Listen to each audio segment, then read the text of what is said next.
ಬನ್ನಿ ಸ್ನೇಹಿತರೆ, ನಮ್ಮ ನಮಸ್ತೆ ಹಿಂದೂಸ್ತಾನ್ ಮೈಸೂರು ಹಿಂದಿನ ಎಪಿಸೋಡ್ಗೆ ಎಲ್ಲರಿಗೂ ಸ್ವಾಗತ ಸುಸ್ವಾಗತ. ನೋಡಿ, ನಾವು 2024ರಲ್ಲಿ ಲೋಕಸಭೆ ಎಲೆಕ್ಷನ್ ಬರ್ತಾ ಇದೆ ಅಂತ ಹೇಳಿದೆ. 2024ರಲ್ಲಿ ಲೋಕಸಭೆ ಎಲೆಕ್ಷನ್ ಬರ್ತಾ ಇದೆ ಅಂದರೆ 1947ರಿಂದ ಹಿಡಿದು 2014ವರೆಗೂ ಕಾಂಗ್ರೆಸ್ನವ್ರು ರೂಲ್ ಮಾಡಿದ್ರು. ಸುಮಾರು 65 ವರ್ಷಗಳ ಕಾಲ ರೂಲ್ ಮಾಡಿಬಿಟ್ರು, ನಾನ್ ಸ್ಟಾಪ್ ರೂಲ್ ಮಾಡಿದ್ರು. ಅದಲ್ಲದೆ 2014ರಲ್ಲಿ ನರೇಂದ್ರ ಮೋದಿ ಪ್ರಧಾನಮಂತ್ರಿ ಆಗ್ತಾರೆ. 2019ರಲ್ಲಿ ಇನ್ನೂ ಹೆಚ್ಚಿನ ಮತಗಳನ್ನ ತಗೊಂಡು ಪ್ರಧಾನಮಂತ್ರಿ ಆಗ್ತಾರೆ. 2024ರಲ್ಲಿ ಏನು ಕತೆ? ಹಾಗಾದರೆ ಇವರು ಕಡಿಮೆ ತಗೊಂಡ್ಬಿಡ್ತಾರಾ ಏನು? ಇದು ಪರಿಸ್ಥಿತಿ ಏನಿದೆ ಅನ್ನೋದ್ರ ಬಗ್ಗೆ ವಿಶ್ಲೇಷಣೆ ಮಾಡಬೇಕು. ಅದ್ರ ಬಗ್ಗೆನೂ ಇದು ವಿಶ್ಲೇಷಣೆ ಮಾಡ್ತಾ ಮಾತಾಡಿ ಅಂತ ಅಂದ್ಬಿಟ್ಟು ನಮಗೂ ಸಹ ಬೇಡಿಕೆ ಒತ್ತಡ ಇರೋದ್ರಿಂದ ಅದ್ರ ಬಗ್ಗೆ ಮಾತಾಡ್ತೀನಿ. ಬನ್ನಿ, 2024ರಲ್ಲೂ ಸಹ Narendra Modi, BJP, national democratic alliance ಇವರು ಇನ್ನೂ ಹೆಚ್ಚಿನ ಮತಗಳನ್ನ ತಗೋತಾರೆ.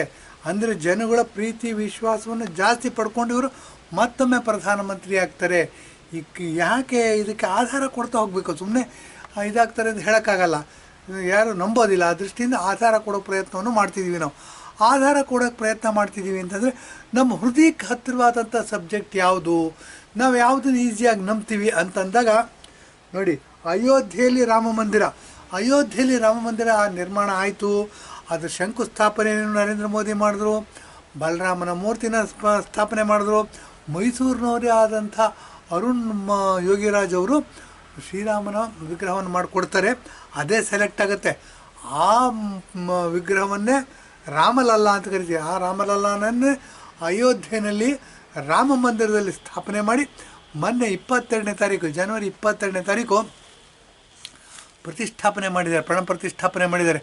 ಇದು ಎಲ್ಲ ಹಿಂದೂಗಳಿಗೆ, ಯಾವುದು ವಿರೋಧ ಮಾಡಿದವರು ಅಷ್ಟೇ, ಒಪ್ಕೊಂಡಿರೋರಿಗೂ ಅಷ್ಟೇ, ಇದು ಹೃದಯಕ್ಕೆ ಹತ್ತಿರವಾದಂಥ ಸಬ್ಜೆಕ್ಟು. ಯಾವುದು ಹೃದಯಕ್ಕೆ ಹತ್ತಿರವಾಗಿರುತ್ತೆ, ದುಡ್ಡು ಕೊಟ್ಟು ಅಷ್ಟು ಈಸಿಯಾಗಿ ಬೇರೆ ಮಾಡೋಕ್ಕೆ ಸಾಧ್ಯ ಇಲ್ಲ.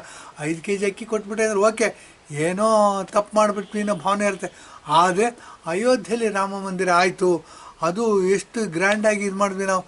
ಊರುಗಳಲ್ಲಿರ್ಬೋದು, ಬೀದಿಗಳಲ್ಲಿರ್ಬೋದು, ಮೊಹಲ್ಲಾಗಳಲ್ಲಿರ್ಬೋದು, ಗಲ್ಲಿಗಳಲ್ಲಿರ್ಬೋದು, ಸರ್ಕಾರದ ಇದೇ ಇಲ್ಲ. ಮತ್ತು ಕರ್ನಾಟಕದಲ್ಲಿ ಸರ್ಕಾರದ ಬೆಂಬಲ ಏನಿಲ್ಲ. ಆದರೂ ಸಹ ಎಲ್ಲ ದೇವಸ್ಥಾನಗಳಲ್ಲಿ, ಎಲ್ಲ ಗಲ್ಲಿಗಳಲ್ಲಿ, ಎಲ್ಲ ಮೊಹಲ್ಲಾಗಳಲ್ಲಿ, ಎಲ್ಲ ಎಕ್ಸ್ಟೆನ್ಷನ್ಗಳಲ್ಲಿ ಏನಾಯಿತು, ಹಬ್ಬದ ಥರ ವಾತಾವರಣ. ಬಂಟಿಂಗ್ಸ್ ಕಟ್ಟಿದ್ರು, ದೊಡ್ಡ ಫ್ಲಾಗ್ಗಳನ್ನ ಹಾರೈಟ್ ಮಾಡಿದ್ರು, ಮತ್ತು ಆಟೋಗಳ ಮೇಲೆ ಬಾವುಟಗಳನ್ನ ಹಾರಿಸಿದ್ರು, ಮತ್ತು ಎಲ್ಲ ಕಡೆ ಊಟನೂ ಕೊಟ್ಟರು. ಊಟ, ಸ್ವೀಟು ಹಂಚಿದ್ರು, ಎಲ್ಲ ಹಂಚಿದ್ರು.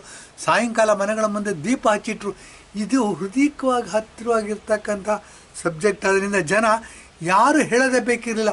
ಅಯೋಧ್ಯೆಯಲ್ಲಿ ಪ್ರಾಣ ಪ್ರತಿಷ್ಠಾಪನೆ ಜನವರಿ 22ನೇ ತಾರೀಕು ಆಯ್ತಂತೆ. ನಾವು ಸಹ ಸಂಭ್ರಮಿಸಬೇಕು ಅಂತ ಅಂದ್ಬಿಟ್ಟು ಜನ ಹಬ್ಬದ ಥರ ಮಾಡಿದ್ರು. ಏನು ಹಬ್ಬ ಅಂತಂದರೆ ಜನವರಿ 26 ನೋಡಿ, ಒಂದು ರಿಪಬ್ಲಿಕ್ ಡೇ ಸೆಲೆಬ್ರೇಷನ್ ಮಾಡ್ತೀವಿ ನಾವು. ಆಗಸ್ಟ್ 15ನೇ ತಾರೀಕು ಸ್ವಾತಂತ್ರ್ಯ ಬಂತು ಅಂತ ಸೆಲೆಬ್ರೇಟ್ ಮಾಡ್ತೀವಿ.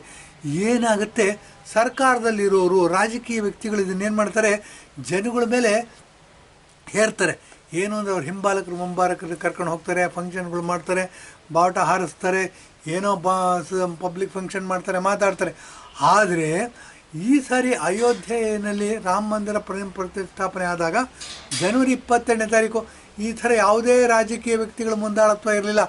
ಜನಗಳು ಅವರವರೇ ಆ ಮೊಹಲ್ಲಾಗಳಲ್ಲಿರ್ಬೋದು, ಎಕ್ಸ್ಟೆನ್ಷನ್ಗಳಲ್ಲಿರ್ಬೋದು, ಗಲ್ಲಿಗಳಲ್ಲಿರ್ಬೋದು, ಸಂಧಿಗಳಲ್ಲಿರ್ಬೋದು, ದೇವಸ್ಥಾನಗಳಲ್ಲಿರ್ಬೋದು, ಅವರವರೇ ದುಡ್ಡು ಕಲೆಕ್ಟ್ ಮಾಡಿಕೊಂಡ್ರು, ಅವರವರೇ ಊಟ ಕೊಟ್ಟರು, ಅವರವರೇ ಸ್ವೀಟ್ ಕೊಟ್ಟರು, ಅವರವರೇ ಊರು ತುಂಬ ಬಂಟಿಂಗ್ಸ್ ಹಚ್ಚಿದ್ರು, ದಿನಪೂರ್ತಿ ಕಾರ್ಯಕ್ರಮ ಮಾಡಿದ್ರು, ರಾಮನ ಭಜನೆ ಹಾಡಿದ್ರು. ಇದೇನಾಗುತ್ತೆ, ಜನಮಾನಸದಲ್ಲಿ ಕೂತ್ಕೊಳ್ಳುತ್ತೆ. ಯಾವುದು ಜನಮಾನಸದಲ್ಲಿ ಕೂತ್ಕೊಳ್ಳುತ್ತೆ ಅದು ಅಷ್ಟು ಈಸಿಯಾಗಿ ಹೋಗೋದಿಲ್ಲ. ಯಾಕೆ ಅಂದರೆ ಹುಟ್ಟು ಗುಣ ಸುಟ್ಟರು ಹೋಗೋದಿಲ್ಲ ಅಂತ ಅಂದ್ಬಿಟ್ಟು ನಮ್ಮಲ್ಲಿ ಗಾದೆ ಇದೆ. ಇದೇ ಥರ ಏನಾಗಿದೆ, ಹೃದಯಕ್ಕೆ ಹತ್ತಿರವಾದಂಥ ಸಬ್ಜೆಕ್ಟ್ ಆಗಿರೋದ್ರಿಂದ, ವಿಷಯ ಆಗಿರೋದ್ರಿಂದ ಇದು ಭಾಳ ಸೆಲೆಬ್ರೇಟ್ ಮಾಡಿದ್ರು. ಯಾರ ಒತ್ತಡಕ್ಕೂ ಮಣಿದೇನೆ, ಯಾರ ಆಸಾಮಿಷಗಳಿಗೆ ಓದಿಸ್ತೇನೆ, ಯಾರು ಹೇಳ್ದೇನೆ, ಯಾರು ಕೇಳ್ದೇನೆ ಜನ ಅವರೇ ಸೆಲೆಬ್ರೇಟ್ ಮಾಡಿದ್ರು. ಕೋಟ್ಯಾಂತರ ರೂಪಾಯಿ ಅಯೋಧ್ಯೆ ಒಂದರಲ್ಲೇ ಬನ್ನಿ 2 ಲಕ್ಷ ಕೋಟಿ ರೂಪಾಯಿನ ವಹಿವಾಟು ನಡೀತು ಅಂತ ಅಂದ್ಬಿಟ್ಟು ಬಿಸ್ನೆಸ್ ಕೌನ್ಸಿಲ್ನವರು ಒಂದು ಸ್ಟೇಟ್ಮೆಂಟ್ ಕೊಟ್ಟಿದ್ದಾರೆ. ಅದು ಗೊತ್ತಿಲ್ಲ, ನಡೆದಿರ್ಬೋದು. ಯಾಕೆ ಅಂತಂದರೆ ಕೋಟ್ಯಾಂತರ ಜನ ಅಲ್ಲಿಗೆ ಹೋಗಬೇಕಾದ್ರೆ ಯಾರು ಫ್ರೀ ಹೋಗೋದಿಲ್ಲ. ಏನಾರ ಅಯೋಧ್ಯೆಯಿಂದ ತರೋಣ ಅಂತಾರೆ. ಇಲ್ಲ ಅಂದರೆ ಹೋಗೋಕ್ಕೆ ಬಸ್ಸು, ರೈಲು, ಟ್ಯಾಕ್ಸಿನೇನೋ ಮಾಡ್ಕೊಂಡು ಹೋಗಿರ್ತಾರೆ. ಆ ದೃಷ್ಟಿಯಿಂದ ಬಿಸ್ನೆಸ್ ಇಂಪ್ರೂವ್ ಆಗಿದೆ ಅಂತ ಹೇಳ್ಬೋದು. ಮತ್ತು 2 ಲಕ್ಷ ಕೋಟಿ ವ್ಯವಹಾರ ಆಗಿದೆ ಅಂತ ಹೇಳ್ಬೋದು. ಇಷ್ಟು ದೊಡ್ಡದಾಗಿ ನಡೆದಿರ್ತಕ್ಕಂಥ ಇದನ್ನು ಕಾಂಗ್ರೆಸ್ನವ್ರು ಏನು ಮಾಡ್ತಿದ್ದಾರೆ, ಬನ್ನಿ ಇವ್ರ ವಿಷಯನ ಹೇಳಬೇಕು. ಯಾಕೆ ಅಂತಂದರೆ ಯಾವಾಗ ಪರವಾಗಿ ಮಾತಾಡ್ತೀವಿ ವಿರೋಧ ಏನಿದೆ ಅಂತಲೇ ಹೇಳಬೇಕು. ಕಾಂಗ್ರೆಸ್ನವ್ರು ನೋಡಿ, ರಾಮ ಮಂದಿರ ಸ್ಥಾಪನೆ ಆಯಿತು, ರಾಮರಾಜ್ಯ ಯಾವಾಗ ಸ್ಥಾಪನೆ ಮಾಡ್ತೀರಾ? ಅಲ್ಲ, ಈ ಮುಂಡೆ ಮಕ್ಕಳು ಕಾಂಗ್ರೆಸ್ನವ್ರಿಗೆ ಒಂದು ಪ್ರಶ್ನೆ ಕೇಳಕ್ಕೆ ಬರ್ತೀನಿ.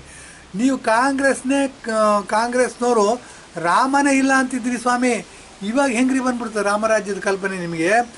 ರಾಮ ಇರಲಿಲ್ಲ, ರಾಮನ ಬರ್ತ್ ಸರ್ಟಿಫಿಕೇಟ್ ಕೊಡ್ತೀರಾ ಅಂತ ಕೇಳಿದ್ರು ನಿಮ್ಮ ಲೀಡರ್ಸ್ಗಳು. ಮತ್ತು ರಾಮ ಕಾಲ್ಪನಿಕ ಅಂತ ಹೇಳಿದ್ರಿ. ರಾಮ ಇರಲಿಲ್ಲ ಅಂತ ಸುಪ್ರೀಂ ಕೋರ್ಟಲ್ಲಿ ವಾದಿಸೋದಕ್ಕೆ 24 ಜನ ಫೇಮಸ್ ಲಾಯರ್ಸ್ಗಳನ್ನ ಇಟ್ಕೊಂಡ್ರಿ. ಕಾಂಗ್ರೆಸ್ ಪಕ್ಷದಿಂದ ನೀವು ಒಗ್ಗೂಡ್ಕೊಂಡು ಒಂದು ಕಮಿಟಿ ಮಾಡಿಕೊಂಡು ಇದು ಮಾಡಿದ್ರಿ. ರಾಮನ ಅಸ್ತಿತ್ವನೇ ಇಲ್ಲ, ರಾಮನ ಬರ್ತ್ ಸರ್ಟಿಫಿಕೇಟ್ ಇಲ್ಲ, ರಾಮನ ಇದೇನು ರಾಮ ಸೇತು ವಿಚಾರ ಬಂದಾಗ ರಾಮನೇ ಇಲ್ಲ, ರಾಮ ನಡೆದಿದ್ದೆಲ್ಲ ಕಲ್ಪನೆ ಅಂತ ಹೇಳಿದ್ರಿ. 24 ಜನ ಫೇಮಸ್ ಲಾಯರ್ಸ್ಗಳನ್ನ ಇಟ್ಕೊಂಡ್ರಿ ನೀವು ನಿಮ್ಮ ಪರವಾಗಿ ವಾದ ಮಾಡೋದಕ್ಕೆ. ನಿಮ್ಗೆ ಏನಾದರೂ ರಾಮನ ಬಗ್ಗೆ ಮಾತಾಡೋದಕ್ಕೆ ಅರ್ಹತೆ ಇದೆಯಾ ಅನ್ನೋದು ಕೇಳಬೇಕು. ನನ್ನ ಹೆಸರಲ್ಲೂ ರಾಮ ಇದ್ದಾನೆ ಅಂತ ಹೇಳ್ತಾರೆ, ಇದೆಲ್ಲ ತಾತ್ಕಾಲಿಕ. ನೋಡಿ, ಒಂದು ಸುಳ್ಳನ್ನು ಅನೇಕ ಜನಗಳ ಮಧ್ಯೆ ಕೆಲವು ದಿನಗಳು ಮಾತ್ರ ನಡೆಯೋ ಹಂಗೆ ಚಾಲ್ತಿನಲ್ಲಿ ನೋಡ್ಕೋಬೋದು. ಎಲ್ಲರನ್ನೂ ಯಾವಾಗಲೂ ಯಾಮಾರ್ಸೋಕ್ಕೆ ಸಾಧ್ಯ ಇಲ್ಲ. ಕೆಲವ್ರನ್ನ ಮಾತ್ರ ಕೆಲವು ಸಮಯದಲ್ಲಿ ಮಾತ್ರ ಯಾಮಾರಿಸ್ಬೋದು. ಇದು ಕಠೋರ ಸತ್ಯ. ನನ್ನ ಹೆಸರಲ್ಲೂ ರಾಮ ಇದ್ದಾನೆ ಅಂತ ಅಂದ್ಬಿಟ್ಟು ನೀವು ಚೀಫ್ ಮಿನಿಸ್ಟರ್ ಆಗ್ಬಿಟ್ರಲ್ಲ, ನಿಮಗೆ ಹೃದಯದಲ್ಲಿರಬೇಕು ಸ್ವಾಮಿ, ಹೆಸರಲ್ಲಿದ್ದರೆ ಸಾಲದು, ಹಾರ್ಟಲ್ಲಿರಬೇಕು. ರಾಮ ಹಾರ್ಟಲ್ಲಿದ್ದರೆ ಏನಾಗುತ್ತೆ ಅಂತ ಹೇಳ್ತೀನಿ ಬನ್ನಿ. ನೋಡಿ, 5 ವರ್ಷನೂ ಅಧಿಕಾರದಲ್ಲಿದ್ದು ಟಿಪ್ಪು ಜಯಂತಿ ಮಾಡಿಬಿಟ್ರಿ ನೀವು. ಟಿಪ್ಪು ಜಯಂತಿ ಮಾಡಿ ನಿಮ್ಮ ರಾಜಕೀಯ ಇದು ತಪ್ಪು ಸರಿ ಅಂತ ವಿಶ್ಲೇಷಣೆಗೆ ಹೋಗೋದಿಲ್ಲ. ಆದರೆ ಎಲೆಕ್ಷನ್ ಟೈಮಲ್ಲಿ ಹಿಂದೂಗಳು ಓಟ್ ಬೇಕಿತ್ತು. ಆವಾಗ ಏನು ಮಾಡಿದ್ರೆ ನನ್ನ ಹೆಸರಲ್ಲೂ ರಾಮ ಇದ್ದಾನೆ ಅಂತ ಹೇಳಿ ಇದು ಮಾಡೋದು ತಪ್ಪು. ಇದನ್ನೇ ಕಾಳಿನ ಕಾಳಿ ಮಾಡಿ ಅಧಿಕಾರ ಪಡ್ಕೊಳ್ಳೋದು ಅಂತ ಹೇಳ್ತಾರೆ. ಇದು ಯಾವಾಗಲೂ ಎಲ್ಲರನ್ನೂ ಒಂದೇ ಥರ ಸುಳ್ಳು ಹೇಳ್ಕೊಂಡು ಯಾಮಾರ್ಸೋಕ್ಕೆ ಸಾಧ್ಯ ಇಲ್ಲ. ಇದು ಕಠೋರ ಸತ್ಯ. ಇದನ್ನು ಎಲ್ಲರೂ ನಂಬಲೇಬೇಕು ಅಂತ ಹೇಳ್ಬಿಟ್ಟು ಬನ್ನಿ ಮುಂದುವರಿಸ್ತೀನಿ. ಈಗ ಏನಾಯಿತು, 2024ನೇ ಇಸ್ವಿನಲ್ಲಿ ಎಲೆಕ್ಷನ್ ನಡೀತಾ ಇದೆ. ರಾಮ ಎಲ್ಲ ಭಾರತೀಯರು ಡೆಮಾಕ್ರಸಿ ಅಂತಂದರೆ ಪ್ರಜಾಪ್ರಭುತ್ವ ಅಂತಂದರೆ ಪ್ರಜಾಪ್ರಭುತ್ವದಲ್ಲಿ ಬಹುಮತಕ್ಕೆ ಮಾನ್ಯತೆ ಇರಬೇಕು. ಈವಾಗಲೂ ಸಹ ನಮ್ಮ ಭಾರತ ದೇಶದಲ್ಲಿ 175ಕ್ಕಿಂತ ಹೆಚ್ಚು ಜನ ಹಿಂದೂಗಳಿದ್ದಾರೆ. ಹಿಂದೂಗಳಿಗೆ ಆಶಯಕ್ಕೆ ಪೂರಕವಾಗದಂಥ ಸಂವಿಧಾನ ರಚನೆ ಮಾಡಿದ್ದೀರಾ ಅಂತಂದರೆ ಖಂಡಿತವಾಗಿ ಇಲ್ಲ ಅನ್ನೋ ಉತ್ತರ ಬರುತ್ತೆ. ಎಲ್ಲಿಂದ ಬಂತು ಸೆಕ್ಯುಲರ್ ಅನ್ನೋದು? ಸೆಕ್ಯುಲರ್ ಅನ್ನೋ ವರ್ಡೇ ಇರಲಿಲ್ಲ, ನೀವೇ ಹುಟ್ಟಾಕಿದ್ದು ಫಸ್ಟು ವರ್ಲ್ಡಲ್ಲಿ. ಸೆಕ್ಯುಲರ್ ಮುಸಲ್ಮಾನರಿಗೋಸ್ಕರ ಪಾಕಿಸ್ತಾನ ಡಿವೈಡ್ ಮಾಡಿಕೊಟ್ಟ ಮೇಲೆ ಉಳಿದಿದ್ದು ಹಿಂದೂಗಳಿಗೋಸ್ಕರ ಹಿಂದೂಸ್ತಾನ. ಒಪ್ಕೊಳ್ಳೋಕ್ಕೆ ಯಾವ ಹೊಟ್ಟೆ ನೋವು ಬಂದಿತ್ತು ನಿಮಗೆ? ಯಾವ ಔಷಧಿ ತಗೋಬೇಕಿತ್ತು? ಯಾರು ನಿಮ್ಮನ್ನು ತಡೆ ಹಿಡಿದ್ರು? ನೀವು ಏನಾಗುತ್ತೆ, ಸತ್ಯಗಳನ್ನ ಮುಚ್ಚಿಡೋ ಒಂದು ಪ್ರಯತ್ನ ಅಂತ ಹೇಳಬೇಕಾಗತ್ತೆ. ಸೆಕ್ಯುಲರ್ ಅಂತ ಹೇಳಿದ್ರೆ ಏನು ಅಂತಂದರೆ, ಪ್ರಪಂಚದಲ್ಲಿ ಕಬಡ್ಡಿನಲ್ಲಿ ಆ ಕಡೆ ಟೀಮಲ್ಲಿ ಆಟ ಆಡಬೇಕು, ಇಲ್ಲ ಈ ಕಡೆ ಟೀಮಲ್ಲಿ ಆಟ ಆಡಬೇಕು, ಎರಡೇ ಇರೋದಿಲ್ಲ. ಏನಾಗುತ್ತೆ, ಲೈನ್ ಮೇಲೆ ನಿಂತ್ಕೊಂಡಿರ್ತೀವಿ ನಾವು. ಮನೆಗೆ ಹೋಗ್ಬಿಟ್ಟು ಗೆದ್ದರೆ ಆಡಕ್ಕೆ ಹೋಗಿದ್ವಿ ಅಂತ ಸೋತು ನೋಡೋಕೆ ಹೋಗಿ, ಇದನ್ನೇ ರೀ ಡರ್ಟಿ ಪಾಲಿಟಿಕ್ಸ್ ಅನ್ನೋದು. ಈ ಥರ ಆಟಗಳನ್ನೆಲ್ಲ ಬಿಟ್ಟುಬಿಡಿ. 2024ನೇ ಇಸ್ವಿನಲ್ಲಿ ಲೋಕಸಭಾ ಎಲೆಕ್ಷನ್ ಬರ್ತಾಯಿದೆ. ಕಬಡ್ಡಿನಲ್ಲಿ ಆ ಕಡೆ ಟೀಮಲ್ಲಿ ಕೆಲಸ ಮಾಡ್ತೀರಾ, ಈ ಕಡೆ ಟೀಮಲ್ಲಿ ಕೆಲಸ ಮಾಡ್ತೀರಾ. ಇದು ಮುಖ್ಯವಾಗಿ ಇದು ಮಾಡಬೇಕಾಗಿರೋದು. ಈ ದೃಷ್ಟಿಯಿಂದ ಬನ್ನಿ, 2024ನೇ ಇಸ್ವಿನಲ್ಲಿ ನರೇಂದ್ರ ಮೋದಿಯವರು 2014ರಲ್ಲಿ ಏನು ಓಟ್ ತೊಗೊಂಡಿದ್ರು, ಎಷ್ಟು ಲೋಕಸಭೆ ಸೀಟುಗಳನ್ನ ತೊಗೊಂಡಿದ್ರು, ಅಥವಾ 2019ರಲ್ಲಿ ಎಷ್ಟು ಲೋಕಸಭೆ ಸೀಟುಗಳನ್ನ ತೊಗೊಂಡಿದ್ರು ಅಂತ ನೋಡಿದ್ರೆ, ನಾವು 2024ರಲ್ಲಿ 350 ಸೀಟುಗಳನ್ನ ತೊಗೋತಾರೆ.